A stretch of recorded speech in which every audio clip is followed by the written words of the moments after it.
በስመ አብ ወወልድ ወመንፈስ ቅዱስ አሐዱ አምላክ አሜን። ሰላም አምላክ ምሳኹም ይኹን። ክቡራት ኣሕዋትን ኣሓትን ደቂ ተዋህዶ ከመይ ውዒልኩም?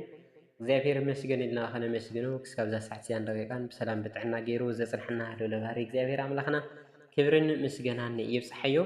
እሺ ፍቁራተይ ኣብ ዝሓለፈ ንባብ ቀዳማይ ቆሮንጦስ ምዕራፍ 10 በፂሕና ነርና። ሎማዓንቲ ደሞ 11ን 12 ክንርኢና ማለት እዩ። ነዚ ቻናል ሓድሽ ዝኾንኩም ሰብስክራይብ ብምግባር ቤተሰብ ኩኑ ተኸታተልቲ ዝኾንኩም ድማ ነዚ ቪድዮ ብላይክ ጀምርዎ ናበልኩና ክብለኩም ሓቢርኩም ንፅንሑ። ንባብ ቀዳማይ ቆሮንጦስ ምዕራፍ 11 ስርዓት ኣምልኾ ኢሉ እዩ ዝጅምር። ከምቲ ኣነ ንክርስቶስ ዝመስሎ ዘለኹ ንስኻትኩም እውን ናይ ምሰሉ ብኩሉ ስለ እትዝክሩንን ነቲ ካባይ ዝተቐበልኩምዎ ስርዓት እውን ኣጽኒዕኹም ስለ ዝሓዝኩምዎን እንእደኩም ኣለኹ። ግና ርእሲ ሰብኣይ ክርስቶስ ርእሲ ሰበይቲ ከዓ ሰብኣይ ርእሲ ክርስቶስ እውን እግዚአብሔር ከም ዝኾነ ክትፈልጡ ደሊ ኣለኹ። እቲ ክጽሊ እንተሎ ወይ ክንበ እንተሎ ርእሱ ዘጎልብብ ሰብኣይ ንርእሱ የዋርድ። እታ ክትጽሊ እንተላ ወይ ክትንበ እንተላ ርእሳ ዘይተጎልብብ ሰበይቲ ድማ ከምታ ልጽይት ርእሲ እያ እሞ ነቲ ርእሳ ዝኾነ ሰብኣይ ተዋርዶ። ሰበይቲ ዘይትጉልበብ እንተኾይና ግና ጸጉራ ትላጸ ወይ ትቆረጽ። ንሰበይቲ መቁራጽ ወይ ምልጻይ ጸጉራ ዘነውራ እንተኾይኑ ትጎልበብ። ሰብኣይ ምስሊ እግዚአብሔርን ክብሩን ዝገልጽ ስለ ዝኾነ ክጉልበብ ኣይግብኦን እዩ። ሰበይቲ ግና ክብሪ ሰብኣይ እያ እትገልጽ። ሰበይቲ እያ ካብ ሰብኣይ ዝተረኸበት እምበር ሰብኣይ ካብ ሰበይቲ ኣይተረኸበን እሞ። ከምኡ እውን ሰበይቲ እያ ምንቲ ሰብኣይ ዝተፈጥረት እምበር ሰብኣይ ምንቲ ሰበይቲ ኣይተፈጥረን። በዚ ምክንያት እዚ እውን ምእንቲ እቶም መላእክትን ሰበይቲ ኣብ ርእሳ ምልክት ስልጣን ናይ ሰብኣያ ክህልዋ ይግባእ።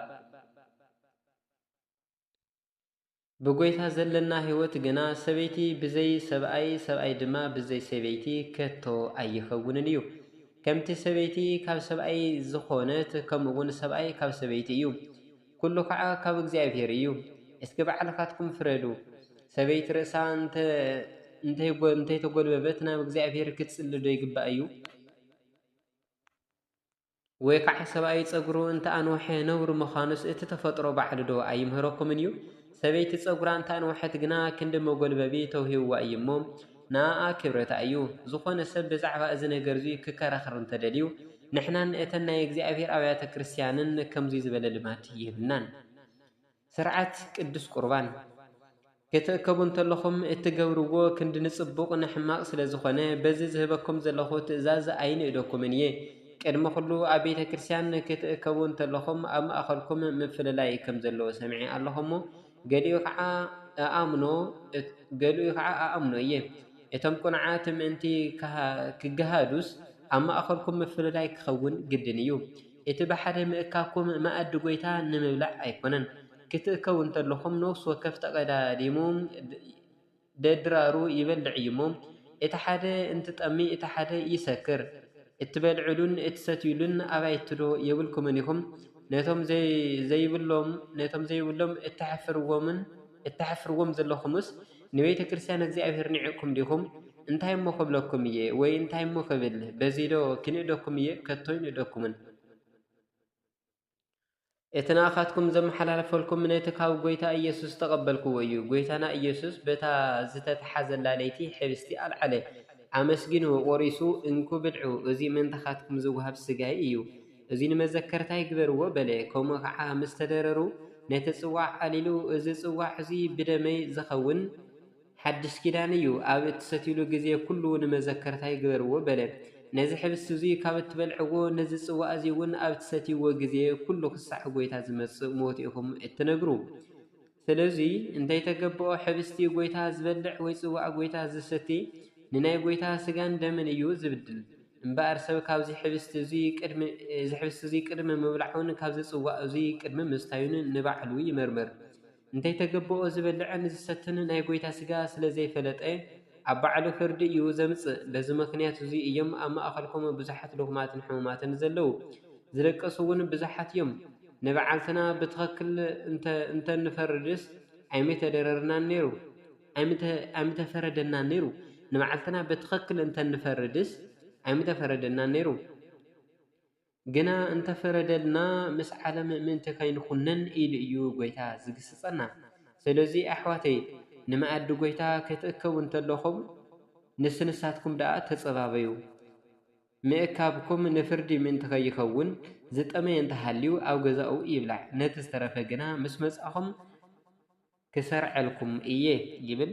ተወሳኺ ንባብ ቀዳማይ ቆሮንጦስ ምዕራፍ 12 እንትንርኢ ድማ ካብ መንፈስ ቅዱስ ዝርከብ ውህብቶ ኢሉ እዩ ዝጅምር። ሕዚ ከዓ ኣሕዋተይ ብዛዕባ መንፈሳዊ ውህብቶ ክትፈልጡ እደሊ እየ።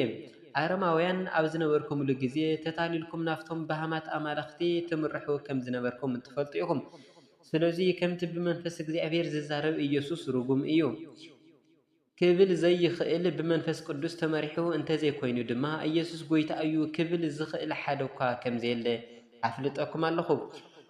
እምበኣርከስ ዝተፈላለየ ውህብቶ ኣሎ፣ መንፈስ ቅዱስ ግና ሓደ ንሱ እዩ። ዝተፈላለየ ኣገልግሎት ኣሎ፣ ጎይታ ግና ሓደ ንሱ እዩ። ዝተፈላለየ ተግባር ኣሎ፣ እቲ ኣብ ኩላቶም ኩሉ ዝገብር እግዚኣብሔር ግና ሓደ ንሱ እዩ። ግና ምግላጽ መንፈስ ቅዱስ ንጥቕሚ ብዙሓት ንነፍሲ ወከፍ ሰብ ይወሃበ እዩ። ንሓደ ብመንፈስ ቃል ጥበብ ይወሃቦ፣ ነቲ ሓደ ከዓ በቲ መንፈስ እቱይ ቃል ፍልጠት ይወሃቦ። ንሓደ በቲ ሓደ መንፈስ እምነት፣ ንሓደ ድማ በቲ መንፈስ እቱይ ናይ ምፍዋስ ውህብቶ ይወሃቦ። ንሓደ ተኣምራት ምግባር፣ ነቲ ሓደ ድማ ትንቢት ምዝራብ፣ ነቲ ሓደ እውን መናፍስቲ ምልላይ፣ ነቲ ሓደ ከዓ ብዝተፈላለዩ ቋንቋታት ምዝራብ፣ ነቲ ሓደ ድማ ቋንቋታት ናይ ምትርጓም ውህብቶ ይወሃቦ። ነዚ ኩሉ ከዓ ንሱ እቲ ሓደ መንፈስ ቅዱስ ከም ዝፈቀዶ ንነፍሲ ወከፍ ዝተፈላለየ ውህብቶ ይዕደሎ።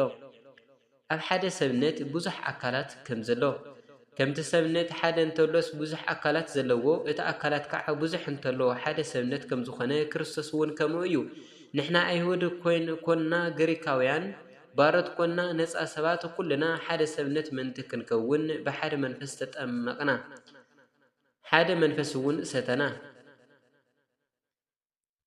እቲ ሰብነት ከዓ ብብዙሕ እምበር ብሓደ ኣካል ዝተሰርሐ ኣይኮነን። እግሪ ኣነ ኢድ ስለ ዘይኮንኩ ናይ ሰብነት ኣካል ኣይኮንኩን እንተበለ በዚዶ ናይ ሰብነት ኣካል ምዃኑ ይተርፈ እዩ። እዝኒ ድማ ኣነ ዓይኒ ስለ ዘይኮንኩ ናይ ሰብነት ኣካል ኣይኮንኩን እንተበለት በዚዶ ናይ ሰብነት ኣካል ምዃና ይተርፋ እዩ።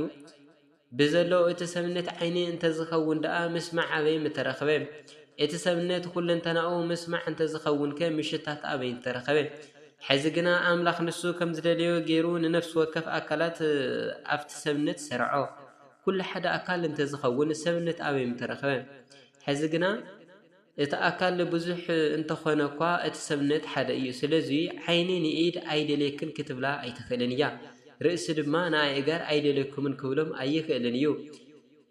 እኳ ደኣ ነቶም ድኹማት ዝመስሉ ኣካላት ሰብነት እዩ የመና ዘድልዩ።